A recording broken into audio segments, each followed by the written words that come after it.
Beginilah suasana saat anggota polisi dari Polsek Sekayu dan anggota Dishub Muba beserta anggota Satpol PP Kabupaten Muba mendatangi kediaman seorang pengusaha organ tunggal bernama Edward di Desa Lumpatan, Kota Sekayu yang menggelar acara musik di tengah malam penghujung bulan puasa.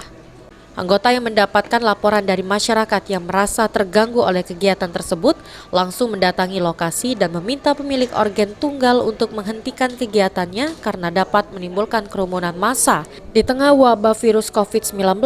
Selain mengganggu ketentraman masyarakat yang sedang menjalankan ibadah puasa, kegiatan menggelar musik di tengah malam juga melanggar Perda Pesta Malam.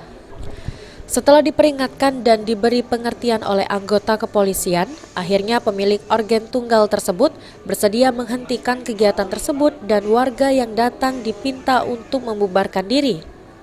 Pemilik organ tunggal mengaku jika kegiatan yang ia lakukan hanya untuk cek sound saja dan sekaligus untuk perbaikan alat musik untuk persiapan pentas setelah Lebaran. Namun ternyata menimbulkan keramaian warga, ia pun meminta maaf atas kejadian tersebut dan bersedia menghentikan kegiatannya.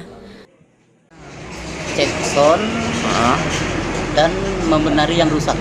Oh, bukan mengadakan kegiatan? Bukan, tidak mengadakan mengumpulkan ini, tidak ada hiburan-hiburan, bukan. Tapi sebelumnya ada suara musik atau gimana, Pak? Belum. Belum sempat. Tapi cek sound kita gimana? Cek sound pas mesin hidup ada suara yang tidak bersih. Jadi belum main kan, langsung ini enggak mencari kerusakan itu. Oh, ini kerumunan warga nih, Pak, gimana? Kebetulan ini keluarga semua ini. Oh, keluarga semua. Keluarga adik-beradik semua. Oh. Tidak ngundang-ngundang yang lain. Adik-beradik semua, adik-adik misal. Oh. PAL TV.